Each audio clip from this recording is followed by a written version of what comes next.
사도행전 23장 1절에서 11절입니다. 읽겠습니다.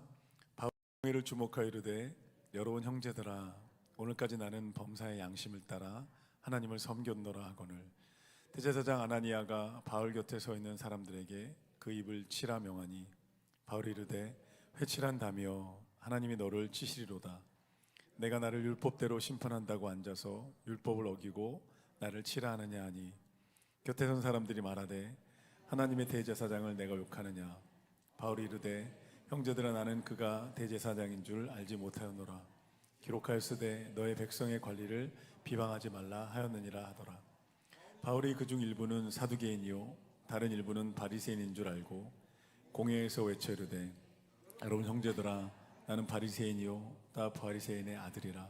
죽은 자의 소망 곧 부활로 말미암아 내가 신문을 받노라.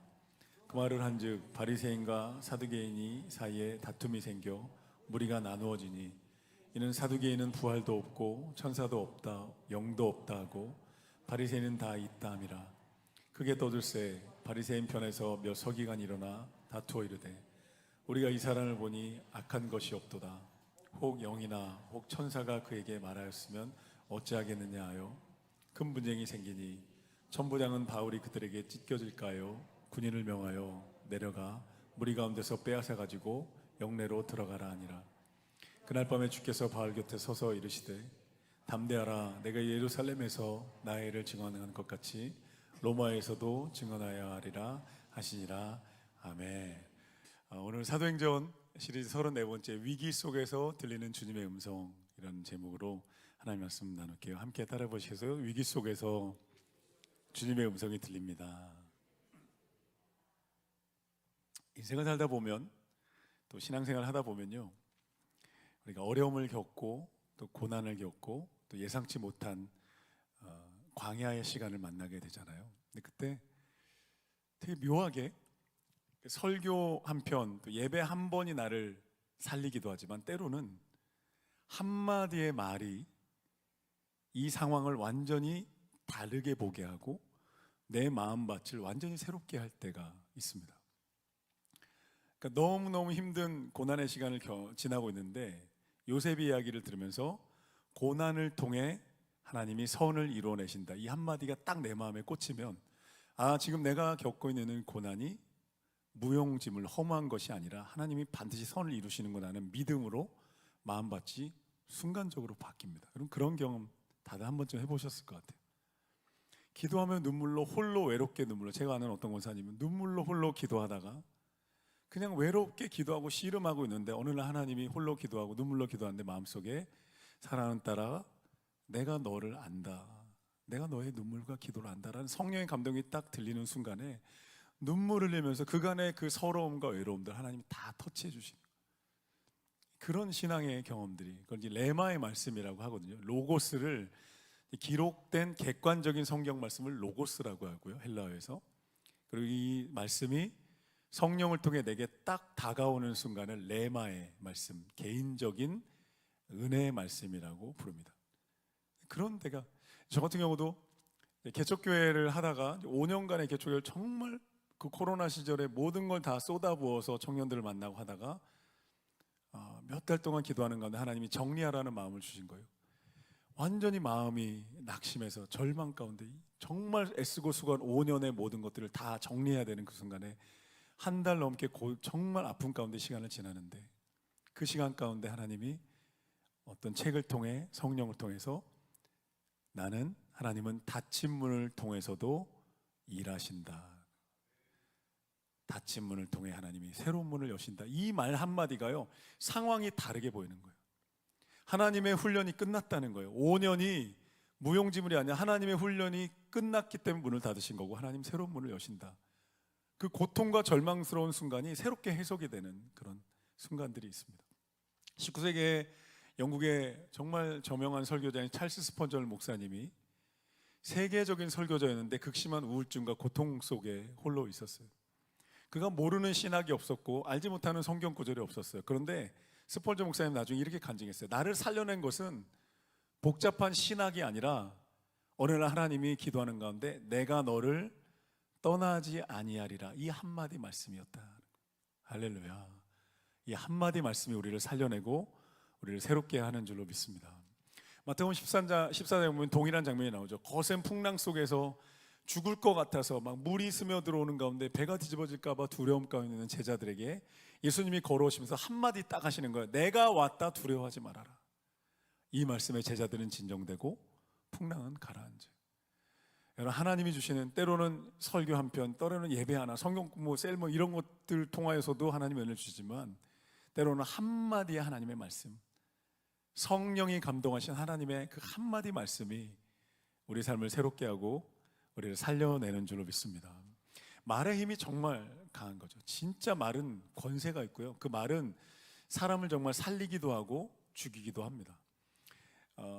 자기계발서 저자들이나 인생을 역전한 사람들의 이야기들, 믿음의 사람들 말고요, 그냥 세상 사람들의 이야기를 들어보면 완전한 실패와 절망과 우울에 빠져서 인생의 모든 걸 잃었던 이들이 정말 좋은 자기계발서 100권, 200권을 읽고 인생을 역전했다는 이야기가 여러분 종종 나옵니다.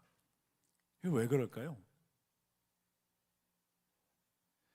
진짜 좋은 자기계발서들은 그 저자들이 인생을 꿰뚫어보는 한 문장 한 문장을 만들어서 그 문장들 안에 인생을 해석하고 생각을 바꾸는 엄청난 힘이 들어있기 때문에 그래요.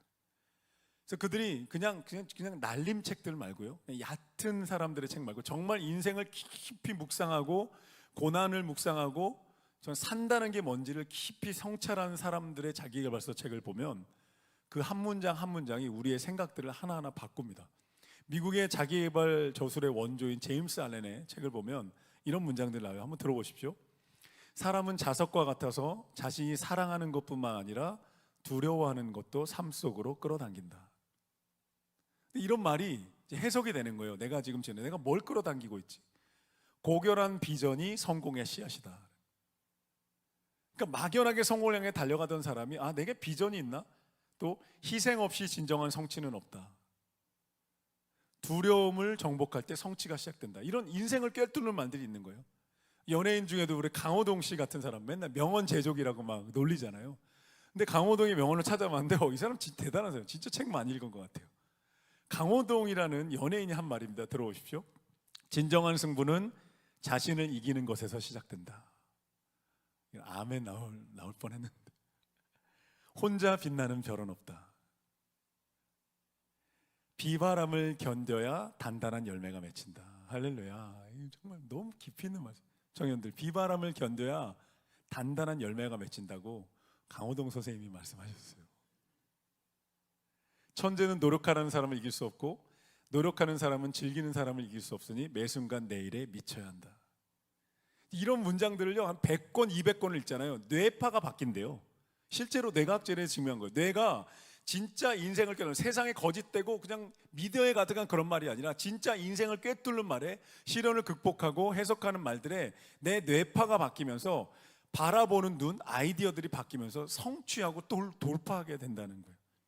스노우폭스 그룹의 창업자이고 돈의 속성, 생각의 비밀이라는 책의 저자인 김승호 회장이 7번의 사업을 실패하고 공황장애가 찾아옵니다. 미국에 이민을 가서 흑인 동네에서 식품점, 이불가게, 컴퓨터 조립회사, 손대는 사업마다 줄줄이 망해서 7번의 연속된 사업 실패를 겪어요. 전 재산 날리고 빌털터리가 됩니다. 거울 속의 자신이 너무너무 초라한 거예요. 극심한 우울증과 함께 숨이 쉬어지지 않는 공황장애에 걸려요. 나는 무능한 가장이다는 자책감 속에 어둠에 완전히 빠져 있는데 그가 밑바닥에서 성공한 사람들의 책을 모으기 시작했어요. 그들의 경영서적 수백 권을 가지고 그 어둠의 방에서 닥치는 대로 읽기 시작했어요. 내가 왜 실패한 걸까? 내 마인드나 내 생각은 뭐가 잘못된 걸까? 생각의 크기를 키우기 시작했고 그 책에서 얻은 통찰을 바탕으로 생각은 결과를 낳는다는 생각의 힘을 그가 깨달았어요. 그리고 매일 자신의 목표를 100번씩 손으로 쓰면서 잠재의식을 완전히 바꿨어요. 여러분, 이 뇌과학에서 증명된 이야기입니다. 그래서 성공의 주파수로 튜닝했고 단돈 몇백 달러를 가지고 새로운 도시락 가게를 만들었는데 새로운 테이크아웃 개념의 도시락 매장인 스노우폭스를 만들었어요. 보통은 도시락 가게가 와서 주문하면 만들어주는데 그게 아니고 최고의 스시와 최고의 롤로 만들어진 도시락을 만들어 놓고 주문하자마자 자기가 골라서 가지고 갈 수 있는 최고의 도시락을 테이크아웃 새로운 개념을 만들어서 전 세계적으로 수천 개의 매장으로 확대됐고 수천억 대의 자산가로 변화됩니다. 한 문장 한 문장 인생을 변화시키는 문장들이 있고 생각을 바꾼다는 거예요. 여러분, 세상의 생각과 책도 사람을 바꾸지만요, 그것은 인생의 일시적인 성장과 개량에 불과한 거죠. 위기 속에서 들리는 우리 주님의 음성은 우리의 내면과 인생을 완전히 새롭게 하는 재창조의 역사를 이루시는 줄로 믿습니다. 아멘. 따라 보시죠. 주님의 음성은 재창조를 이루십니다. 청년들 찬양할 때만 크게, 청년들만, 주님의 음성은 인생을 재창조합니다. 믿으십니까? 클레마 워십 믿으십니까? 주님의 음성을 들으면 그렇게 된다는 거예요. 오늘 본문에 보면 예루살렘에 도착한 바울이 예언대로 즉시로 체포됩니다. 거의 난동과 폭동이 일어날 정도로 앞에 23장 12절에 보면 바울을 죽이기 전까지는 밥도 안 먹고 잠도 안 자겠다는 40명의 유대인 청년들이 바울을 죽이기에 난리가 납니다. 그리고 바울은 체포돼서 죽을 뻔한 위기를 거쳐서 감옥에 갇힙니다. 오늘 재판을 당하는 본문에 나왔는데 재판장에서 모욕을 당합니다. 너가 뭐냐, 바리새인이냐, 무슨 말을 하는 거냐, 온갖 수모를 다 겪는 그 사도 바울이 밤이 되었을 때 감옥에 갇힙니다. 그게 10절에서 이제 감옥에 가고 11절에 그날 밤이 된 거예요. 영내로 가지고 들어가서 11절에 밤이 됩니다. 차가운 감옥 바닥에 갇힌 거예요. 죽을 뻔한 위기에 봉착했고 사람들이 막 폭동을 일으켜 자기를 죽이려 듭니다. 나를 죽이겠다고 밤에 잠도 안 자고 밖에서 소리쳤을 것 같아요. 40명이 바울을 죽여라, 바울을 내놔라 소리치는 40명의 젊은 청년들이 밖에서 외치고 있는 그 밤에 사도 바울이 차가운 감옥 바닥에 지금 앉아 있는 거예요. 아무도 없는 거예요. 고립무원의 밤입니다. 깊은 탄식과 신음으로 가득한 밤이에요. 내가 어떻게 될까? 내 미래는 어떻게 될까? 나는 어디로 와서 어디로 가는 걸까? 아무것도 없는 무거운 그 밤에 11절 말씀 보십시오. 그날 밤에입니다. 차가운 감옥 바닥에 바울이 홀로 앉아 있는 그날 밤에 어떤 일이 일어나요? 함께 읽어 주십시오. 11절 읽겠습니다. 시작. 그날 밤에 주께서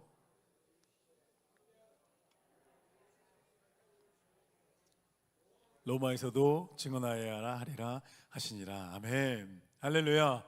차가운 감옥 바닥에 바울이 혼자 있는 그 밤에 화려한 도시가 아니라, 화려한 불빛이 아니라, 바울이 성공가도를 달리던 그때가 아니라 차가운 감옥 바닥에 홀로 있는 그때 주님이 찾아오셔서 보십시오. 바울 곁에 서서 이러신.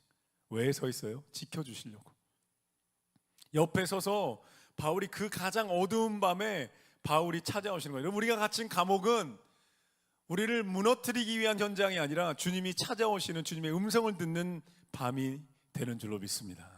하나님의 음성을 더 가까이 듣는 밤이라는 거예요. 하나님께 가까이 가는 밤이라는 거예요. 기도하는 밤이라는 거예요. 아무도 없잖아요.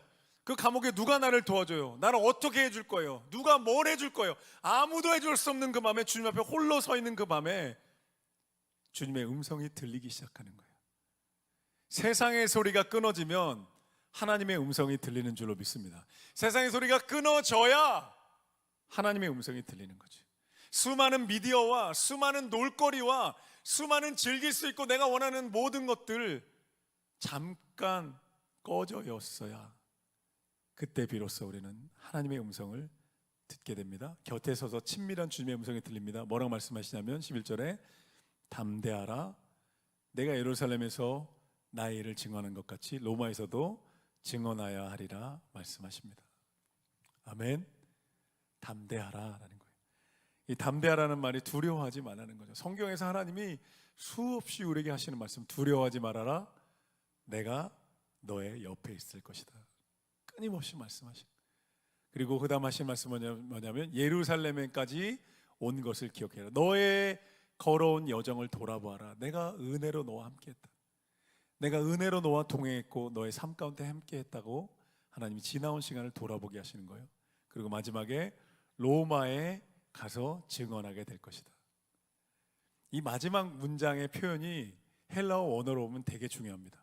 너가 로마에서도 증언하여야 하리라 라는 말이 헬라어 원어로 보면 내가 반드시 너를 로마에 세울 것이고, 할렐루야, 내가 반드시 너를 통하여 로마에서 복음을 전할 것이다. 하나님의 의지가 표현된 단어예요. 하나님이 반드시 하신다, 이런 말씀이에요. 이 말씀을 다르게 바꿔보면요, 너는 로마에 가야 하기 때문에 절대 죽지 않는다.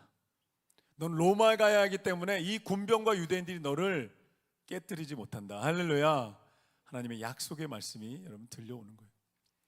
위기 속에서 들리는 주님의 음성은 우리를 살려낼 뿐만 아니라 두려움을 뚫고 나가서 사명의 자리까지 인도하는 능력의 말씀입니다.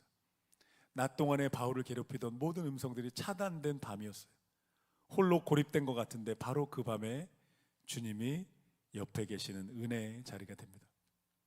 이 음성을 들은 바울이요, 이후로 자기가 죄수라는 거, 자기가 체포됐다는 거 하나도 개의치 않습니다. 하나도 신경 안 씁니다. 놀라울 정도. 이후로 사도행전을 보면요, 나중에는 막 풍랑을 만나서 죄수로 호송되는데요, 풍랑을 만나 사람들이 두려워하니까 죄수 바울이 일어나서 여러분 두려워하지 마십시오.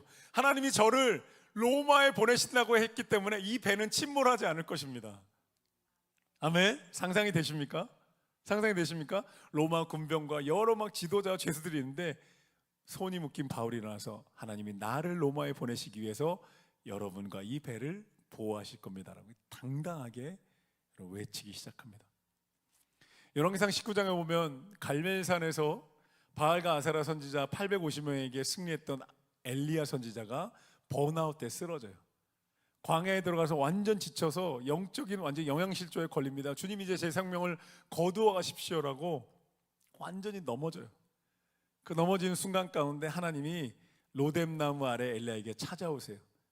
찾아오시는데 어떤 음성으로 찾아오시냐면 바람이 불어도 없고 풍랑이 불어도 없고 번개가 쳐도 없고 그 모든 시간 가운데 하나님이 세미한 음성으로 엘리야에게 찾아오세요. 엘리야야, 여기서 뭐 하느냐? 내가 너를 호렙산에 보낼 것이고 또 다른 사명을 보낼 것이니 너는 일어나 가라. 엘리야가 힘을 얻고 여러분 걸어가게 됩니다. 하나님의 음성이, 요한복음 25장 5장 25절에 보면 죽은 자들이 하나님의 아들의 음성을 들을 때가 오나니 곧 이때라 듣는 자는 살아나리라 말씀합니다. 여러분, 하나님의 음성을 들으면, 하나님의 음성을 붙잡으면, 하나님의 말씀을 정말 내 인생의 인도자로 붙잡으면 여러분 인생이 변화되고 살아나고 능력으로 역사하게 되는 줄로 믿습니다.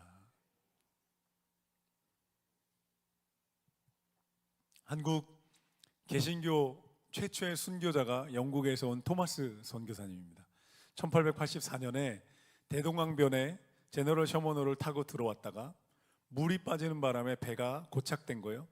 내려서 성경을 나눠주다가 군병들의 칼에 맞아 순교하셨어요.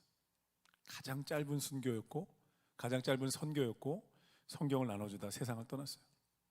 그 소식을 듣고 영국에 있는 아버지 로버트 토마스 목사님이었습니다. 목사님이 그 조선이라는 당시 알려지도 않은 그 작은 정말 낯선 땅에 가서 자신의 아들이 순교했다는 그 청천벽력 같은 소식을 듣고 눈물로 하나님께 나갑니다. 가슴이 찢어지는 고통을 느끼는 거예요. 자신의 아들이 그 외지고 작은 나라에서 무참하게 죽었다는 그 사실이 그 아비의 마음을 완전히 무너뜨렸어요.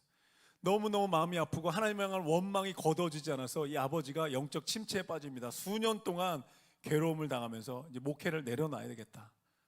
이대로 목회를 할 수 없다는 마음으로 그가 어느 날 밤에 빛바랜 성경책을 붙들고 읽다가 잠이 든 거예요.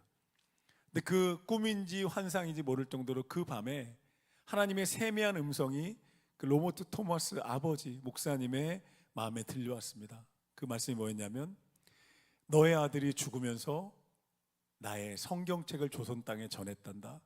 그것으로 충분하단다. 이 하나님의 음성이었어요. 그것으로 충분하단다. 이 말씀이 로버트 토마스 아버지 목사님에게 아들의 죽음이 해석이 되는 거예요. 우리 아들의 죽음이 비극이 아니었구나. 헛된 죽음이 아니었구나. 하나님의 거대한 구원 역사 속에서 조선 땅을 구원하시기 위한 하나님의 거대한 역사 속에서 처음으로 성경책을 이 땅에 뿌려준 역할을 하고 말씀을 심어주고 하나님 나라로 돌아간 거구나. 로버트 토마스 목사님에게 이 아들의 죽음이 해석이 되는 거예요. 우리 아들이 헛되게 무참하게 죽은 게 아니었구나. 이게 해석이 되면서 그가 이후에 다시 강단에 서기 시작했어요. 눈물로 복음을 전하면서 그 이후로 그가 어떻게 설교했냐면, 성도 여러분, 내 아들의 피가 그 작은 조선 땅에 뿌려졌는데 그 조선 땅을 위해 기도해 주십시오. 그 조선 땅에 복음이 전해지고 교회가 세워지도록 기도합시다 하고 기도 운동을 일으켰다는 거예요. 할렐루야. 이게 하나님의 말씀, 하나님의 음성이 하는 놀라운 역사예요. 그 기도들, 여러분 독일 땅에, 영국 땅에 수많은 중보자들의 기도가 우리 이 조선 땅을 변화시켰고 이 한국 땅에 놀라운, 대한민국 땅에 놀라운 부흥의 역사를 일으키는 원동력이 된 줄로 믿습니다. 왜 하나님의 음성을 들으면 살아날까요? 왜 한마디 말이라도 성령의 감동 안에서 하나님 말씀을 듣거나 하나님 말씀을 붙잡으면 왜 살아날까요? 반주해 주세요. 너무 간단한 원리죠. 충전기를 벽에 전기 소켓에 꽂고 핸드폰을 연결하면 충전기에 전기가 공급돼서 방전됐던 핸드폰 살아나죠. 얼마나 반가워요. 요즘 핸드폰 1, 2년 쓰면 방전 금방 되잖아요. 살아날 때 얼마나 반가워요. 화분도 마찬가지죠. 물을 주면 화분에 물이 생명으로 스며들어가서 그 다음날 이 이파리가 초록잎으로 빛나기 시작하고 꽃이 피기 시작하는 것처럼 하나님의 말씀은 생명의 숨결 그 자체이기 때문입니다. 할렐루야. 하나님의 말씀은 빛이 있으라 하실 때 빛을 만들어내는 생명, 해달별을 만들고 짐승을 만들고 흙으로 인간을 만들잖아요. 창세기 2장 7절에. 그리고 그 흙에다가 하나님이 생기를 후 불어넣으실 때 그 흙이 생명으로 움직여요. 그게 인간이, 우리잖아요. 그래서 우리가 흙이잖아요. 근데 우리 흙인 우리 안에 생기가 들어있다고요. 신앙의 싸움은 이 생기를 얼마나 더 살아있게 만들 것인가, 흙으로 전락할 것인가, 아니면 이 생기를 하나님 안에서 내 안에 채워서 생명으로 살아갈 것인가, 신앙의 싸움입니다. 옆 사람 한번 보시겠어요? 옆 사람 한번 보십시오. 흙덩어리지만 생기로 가득했다고요. 옆 사람 인사하겠습니다. 당신은 흙이 아니라 생기입니다. 하나님의 말씀이요, 짧은 말씀도 상관없어요. 기도도 상관없어요. 하나님 말씀은 생명 그 자체이기 때문에 불어 들어오는 순간에 죽어있던 우리의 마음과 육신과 영과 인생이 살아나게 되는 거예요. 풀이 죽어있던 잎사귀들이 살아나는 거예요. 할렐루야, 할렐루야. 하나님의 말씀을 들으면 그렇게 되는 거예요. 에스겔 30장에 보면요, 골짜기에 마른 뼈들이 가득해요. 에스겔의 환상을 보는 거예요. 마른 뼈들이 가득했어요. 하나님, 이 마른 뼈 어떻게 합니까? 이 마른 뼈는 이스라엘 족속이다. 그럼 어떻게 하실 겁니까? 에스겔이 물어요. 하나님 뭐라고? 생기가 불어와서 마른 뼈가 살아나 군대가 될 것이다. 그러니까 너가 지금부터 외쳐라. 생기야 불어오라고. 에스겔이 외칩니다. 생기야 불어와라. 생기야 사방에서부터 불어와 이 마른 뼈에게 들어가 살아나게 하고 군대가 되게 하라. 에스겔이 외치는 순간에 성령님이 바람으로 불어와서 마른 뼈에게 들어갑니다. 살이 붙고 인대가 붙고 근육이 붙어서 이 마른 뼈가 군대로 변해요. 환상이죠. 죽었던 인생이 살아나는 환상이죠. 위축됐던 교회가 살아나는 환상이죠. 가정이 깨어나는 환상이죠. 다음 세대가 살아나는 환상이죠. 할렐루야. 꿈을 꾸는 교회가 일어나는 환상이죠. 그 꿈과 사명을 가지고 선교지에 가서 복음을 전하는 환상이죠. 할렐루야. 하나님 말씀이 불어오는 거예요. 그 생명의 역사가요.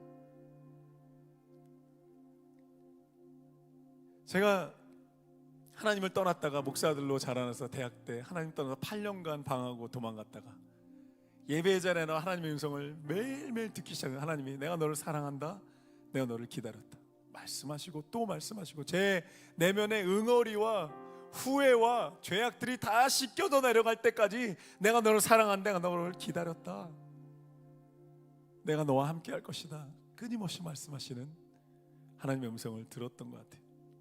아마도 우리 이 저녁에 함께 기도하는 여러분들도 그런 하나님의 음성을 들어왔을 것이고 오늘 밤도 듣고 있고 더 듣게 되실 줄로 믿습니다.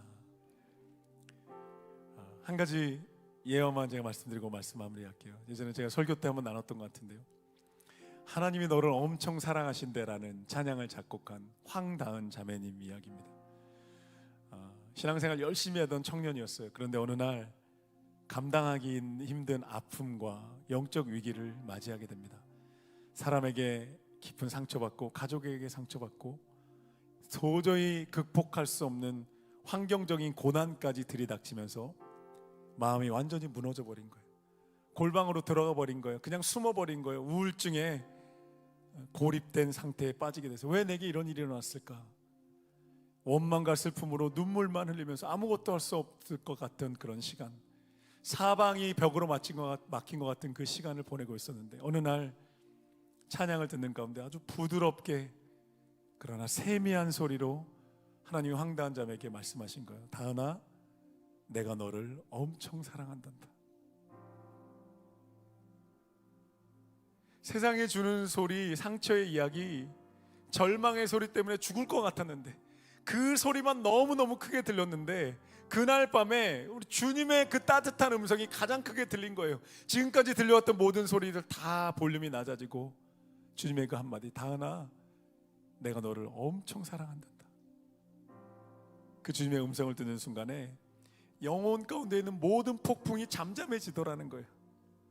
모든 폭풍이 잠잠해지면 상황은 하나도 안 변했는데, 상황은 그대로인데 내 내면의 폭풍이 잠잠해지니까 갑자기 찬양의 가사가 떠오르고 멜로디가 떠올랐대요. 그때 만든 곡이 하나님이 너를 엄청 사랑하신대라는 곡이에요. 그 찬양 악보가 혹시 준비됐나요? 찬양 한번 함께 해볼까요? 싱어들 함께 하죠.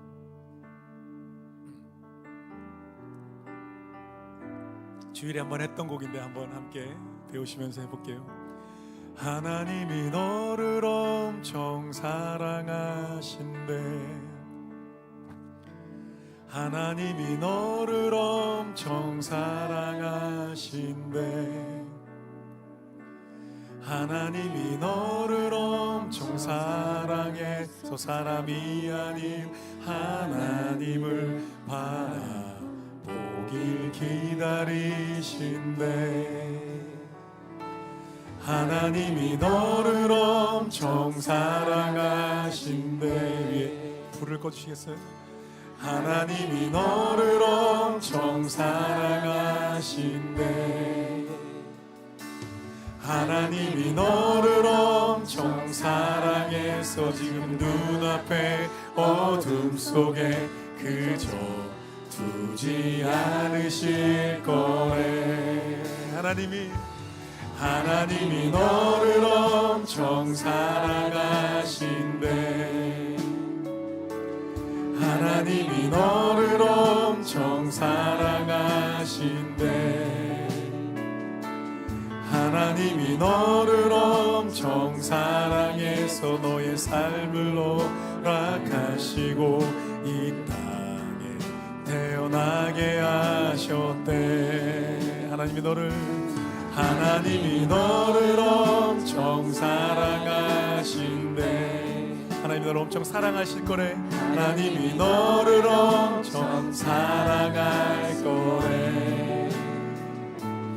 하나님이 너를 엄청 사랑할 사람이 아닌 하나님을 바라보길 기다리신대. 할렐루야. 어떻게 보면요, 하나님이 우리에게 하시는 말씀들이 성경에 가득한 수많은 말씀들이 막 특별하지 않잖아요. 두려워하지 말아라, 내가 너와 함께 할 것이다. 제일 많이 말씀하시고, 그 다음 제일 많이 말씀하신 건 내가 너를 엄청 사랑한단다. 와, 근데요, 이 말씀이 그냥 귀로 듣다가요, 성령이 임하셔서 성령으로 내 영이 들으면 우리 내면과 인생의 풍랑이 잠잠게 되는 줄로 믿습니다. 아멘. 이 놀라운 거죠. 생명이 내 안에 흘러 들어오는 경험, 생명이 나를 바꿔놓는, 절망이 소망으로, 슬픔이 변하여 기쁨이 되고 제 대신 화관을 씌워주시는 하나님의 은혜가 우리 가운데 임하게 되는 줄로 믿습니다.